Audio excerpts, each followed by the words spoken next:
ভাই, আপনি কি আপনার সাম্প্রতিক দাওয়া ট্যুর সম্পর্কে কিছু বলবেন? বোন, আপনি আমার সাম্প্রতিক দাওয়া ট্যুর সম্পর্কে জানতে চাইলেন। গতকাল আমি এসেছি ওমান থেকে।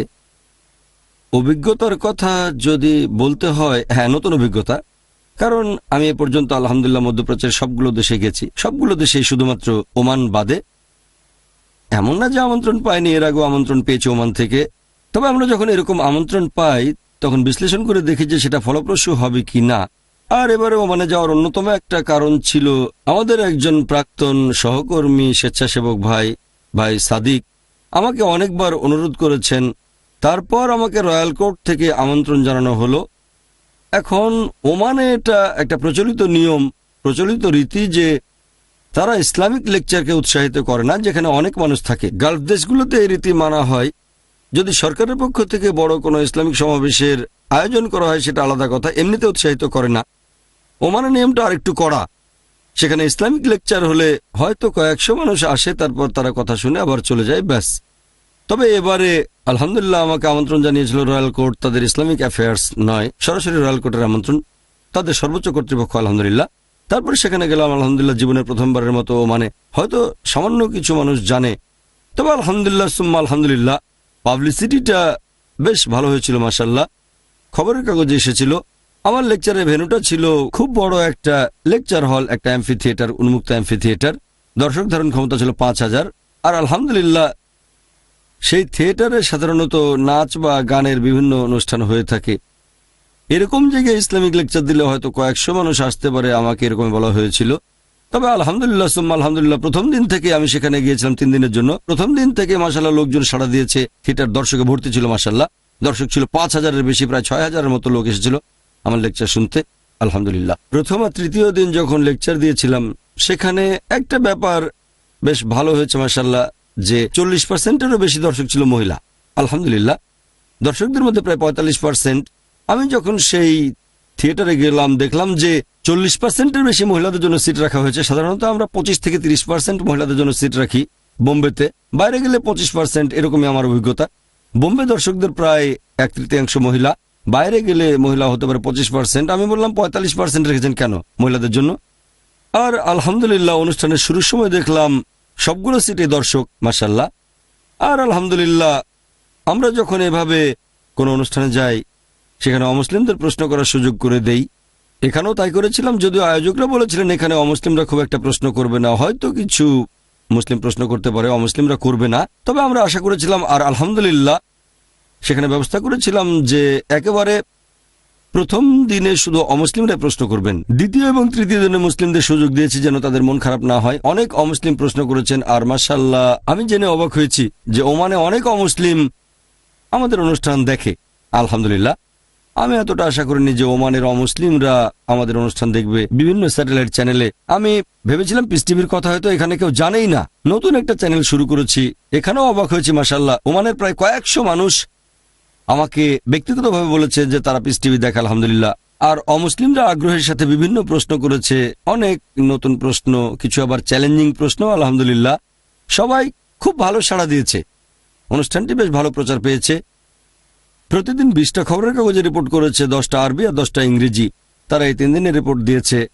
তবে এটা আসলে সম্পূর্ণ রিপোর্ট না, আরও অনেক রিপোর্ট ছিল যেগুলো দেয়নি। তারপরও মাশাআল্লাহ 20টা নিউজ পেপার, 10টা আরবি 10টা ইংরেজি রিপোর্ট করেছে। আর ওমান এদেশের অধিবাসীরা মাশাআল্লাহ, আরবরা এমনিতে বেশ অতিথিপরায়ণ, ওমান এ ব্যাপারে আরও বেশি মাশাআল্লাহ। আর আমি শুনেছি ওমানের প্রাকৃতিক সৌন্দর্য অসাধারণ। দেশটা দেখার সুযোগ পাইনি কারণ আমি ব্যস্ত ছিলাম লেকচার নিয়ে। প্রতিদিন আমি একটা বড় লেকচার দিয়েছি, মোট 4টা লেকচার। পরে আমি একদিন আরও বাড়িয়েছিলাম। সকালবেলায় ছোটোখাটো কিছু মিটিং, গুরুত্বপূর্ণ কারোর সাথে আলোচনা, দেওয়া প্রতিষ্ঠান, সেজন্য দেশটা ঘুরে দেখা হয়নি। তবে যেটুকু দেখেছি মাশাআল্লাহ সবুজ গাছপালা, আর এটা দাওয়া দেওয়ার একটা দারুণ ক্ষেত্র। আর মাশাআল্লাহ চতুর্থ দিনে, তার মানে একেবারে শেষ দিনে, সেখানে আয়োজকরা শুধুমাত্র হিন্দু দর্শকদের জন্য লেকচারের ব্যবস্থা করেছিল। সবকিছু ঠিকমতোই হয়েছিল করা। 100 থেকে 125 জন হিন্দু দর্শক এটা শেষ দিনে। প্রথম দিনের লেকচার অ্যাম্পি থিয়েটারে, তৃতীয় দিনেরটা অ্যাম্পি থিয়েটারে, দ্বিতীয় দিনের লেকচার গ্র্যান্ড মসজিদে, চতুর্থ দিনের লেকচার একটা প্রাইভেট হলে শুধু অমুসলিমদের জন্য। সেখানেও দর্শকরা ভালো সাড়া দিয়েছে। গ্র্যান্ড মসজিদকে আমার নিজের চোখে দেখা সবচেয়ে সুন্দর মসজিদ বলা যেতে পারে। তাদের কথা অনুযায়ী এটা পৃথিবীর সবচেয়ে সুন্দর মসজিদ। আমি অবশ্যই এটাকে হারমাইন শরীফের সাথে তুলনা করছি না, তবে এর স্থাপত্য খুব সুন্দর আর খুব বিখ্যাত মসজিদ, দেখতে খুবই সুন্দর মাশাআল্লাহ। আমি সেই মসজিদের ব্যবস্থাপনা কমিটির উদ্দেশ্যে একটা লেকচার দিতে গিয়েছিলাম। একদিন খুব অবাক হলাম, লেকচার দেওয়ার জন্য সকালে মসজিদে গেছি কমিটির উদ্দেশ্যে। সেখানে দেখলাম কয়েকশো অমুসলিম ইউরোপিয়ান আর আমেরিকান ঘোরার জন্য এসেছে। তারা সবার শরীর পুরো ঢাকা, অন্ততপক্ষে তারা ফুল প্যান্ট পরে আছে আর মাথায় টুপি, সেখানকার নিয়ম, সবার সাথে গাইড। আর আমি দেখলাম যে বেশিরভাগ গাইড মসজিদ সম্পর্কে বলছে এই কার্পেট পৃথিবীর সবচেয়ে বড়, পুরো এক খণ্ডের কার্পেট, 4000 মিটারেরও বেশি, এরকম বিভিন্ন কথা। এটা পৃথিবীর সবচেয়ে বড় সাইজের কার্পেট, অনেক টাকা খরচ হয়েছে। পুরো মসজিদ নির্মাণের খরচ প্রায় 6 কোটি ওমান রিয়াল, মানে 600 কোটি ভারতীয় রুপি। এগুলো জানা দরকার, কিন্তু কেউ দাওয়া দিচ্ছে না তাদেরকে, ইসলামের কথা কেউ প্রচার করছে না। তারপর কমিটির লোকদের সামনে আমি যখন লেকচার দিলাম, তাদের বললাম ফুল টাইম গাইড রাখেন, এরা তো পার্ট টাইম, শুধু বিকেলবেলায় আসে, তবে এই টুরিস্টদের দাওয়া দেওয়া যায়। তাদের বলেছিলাম সুযোগ আপনাদের সামনেই, এরকম সুযোগ আপনি পৃথিবীর আর কোথাও পাবেন না। আপনারাই বলছেন এটা পৃথিবীর সবচেয়ে সুন্দর মসজিদ, প্রতিদিন কয়েকশো টুরিস্ট এখানে ঘুরতে আসছে, এখানে টাকা খরচ করছে, সুযোগ আপনাদের সামনেই। তাই সেখানে তাদের বলেছিলাম যে কিভাবে আপনারা দাওয়া দিতে পারেন যখন অমুসলিম টুরিস্টরা আপনাদের এই মসজিদে ঘুরতে আসবে। তাদের বুঝিয়ে বললাম, আর ইনশাআল্লাহ তারা সবাই বেশ সাড়া দিল। এখন IRF এর লোক তাদের ট্রেনিং দেবে, তারা আমাদের কাছ থেকে ট্রেনিং নিতে বেশ আগ্রহী, আমাদের এখানে আসবে ট্রেনিং নেওয়ার জন্য। আর সেখানে আলহামদুলিল্লাহ সরকার এবং মানুষজন বেশ সাড়া দিয়েছে, সব মিলিয়ে সেটা খুব ভালো ছিল আলহামদুলিল্লাহ।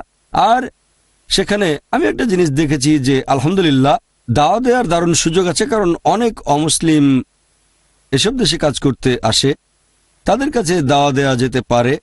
এটা দাওয়া দেওয়ার জন্য দারুণ একটা ক্ষেত্র। তাই ইনশাল্লাহ আশা করি ভবিষ্যতে লোকজন সেখানে আরো বেশি দাওয়া দেবে, ইসলাম সম্পর্কে আরো বেশি জানবে। সেখানে অমুসলিমরা আমাকে অনেক উৎসাহব্যঞ্জক কথাবার্তা বলেছেন। আমি আল্লাহর কাছে দোয়া করছি তিনি যেন তাদের সবাইকে হেদায়েত করেন। আশা করি আপনার উত্তরটা পেয়েছেন সংক্ষেপে। হ্যাঁ ভাই।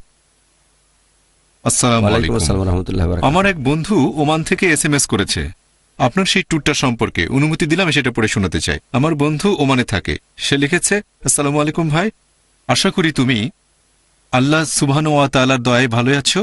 ভাই, ডক্টর জাকির নায়েককে দেখে আর তার লেকচার শুনে আমরা খুবই আনন্দিত। আমাদের ঈমান আরও মজবুত হয়েছে মাশাআল্লাহ। গত 3টা দিন কোনোভাবেই ভোলার মতো নয়।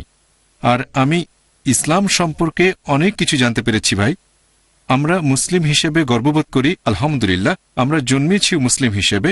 ইনশাআল্লাহ ভাই, আমি এখানে অল্প কয়েকটা কথা দিয়ে আমার অনুভূতিটা বোঝানোর চেষ্টা করেছি।